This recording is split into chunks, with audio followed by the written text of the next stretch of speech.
नमस्कार dear friends. वाढत्या उष्णतेमुळे या ग्रीष्म ऋतूमध्ये जर आपल्याला वारंवार थकवा जाणवतो, शरीरात जर तुमच्या उष्णता वाढली आहे, वाढलेल्या उष्णतेमुळे जर तुमचं पोट खराब झालं आहे, म्हणजे ऊन लागल्यामुळे जर उलट्या होत आहे, संडास होते आहे आणि शरीराची लाहीलाही होते, जळजळ होते, तर आजच्या या टॉपिकमध्ये जे मी आपल्याला शीतपेय सांगेल ते इतर सर्व शीतपेयांपेक्षा सर्वश्रेष्ठ काय आहे आणि ग्रीष्म ऋतूमध्ये हे सर्वोत्तम काय आहे, हा आपल्या आजच्या व्हिडिओचा टॉपिक राहील. नमस्कार, मी आपला होस्ट डॉक्टर स्वप्नील आणि तुम्ही बघत आहात आमचं YouTube channel doctor Swapnil Wadwekar. Dear friends, आजच्या टॉपिकमध्ये मी बोलत आहे एक भारतीय अशा सुपर ड्रिंकबद्दल जे ग्रीष्म ऋतूमध्ये सर्वश्रेष्ठ असतं. मी बोलत आहे ताकाबद्दल, ज्याला बटर मिल्कसुद्धा म्हटलं जातं. ताक का सर्वोत्तम आहे हे आजच्या टॉपिकमध्ये आपण जाणून घेऊ. तर ताकाचा का इतका जास्त रोल सांगितला आहे ग्रीष्म ऋतूमध्ये आयुर्वेदामध्ये, सर्वात आधी आपण ते बघू. मित्रांनो, ताक जे आहे आयुर्वेदामध्ये वृद्ध सांगितलं आहे आणि जास्त करून वापर याचा ग्रीष्म ऋतूमध्ये सांगितला आहे. वृद्ध शब्दाचा अर्थ आहे जे हृदयाला हितकर आहे. तर त्या हृदयाला ताक का हितकर आहे हे जाणून घेऊ.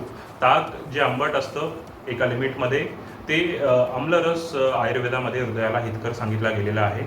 आणि जेव्हाही आपण ताकाचं सेवन करतो तर तत्काळ जे आहे आपल्याला तृप्ती अनुभवते. रस धातूची जी आहे झीज झालेली असते शरीरामध्ये, पाण्याची जी कमतरता झालेली असते, इलेक्ट्रोलाइट्सची जी कमतरता झालेली असते, ती तत्काळ भरून निघते मित्रांनो आम्लरसाने, या ताकाने.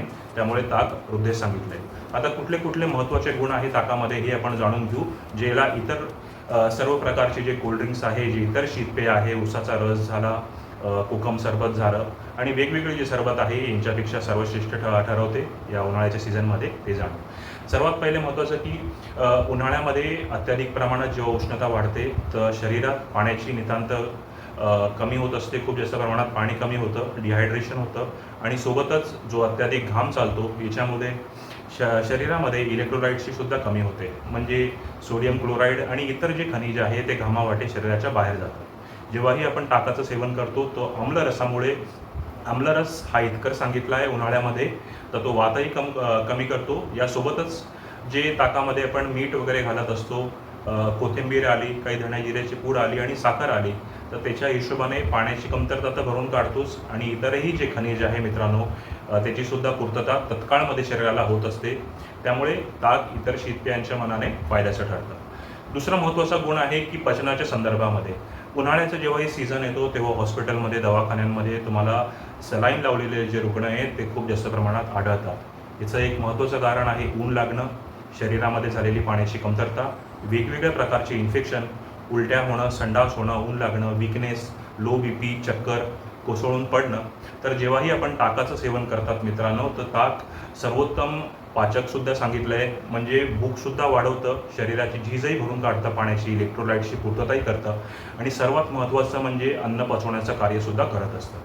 याच्यामध्ये प्रोबायोटिक्स हे जास्त भरपूर प्रमाणामध्ये तुम्हाला आढळतील. प्रोबायोटिक्स हे असे गुड बॅक्टेरिया असतात जे पोटामध्ये गेल्यानंतर, आतड्यामध्ये गेल्यानंतर अन्न पचवायला मदत करतात.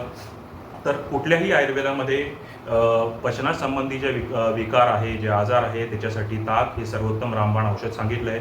त्यामुळे कुठल्याही प्रकारचे इतर हेल्थ ड्रिंक्स न घेता किंवा ते फार कमी करून जर तुम्हाला पचनासंबंधी जर तक्रारी या उन्हाळ्यामध्ये येत असतील तर ताक तुम्ही आवर्जून घ्यायला पाहिजे.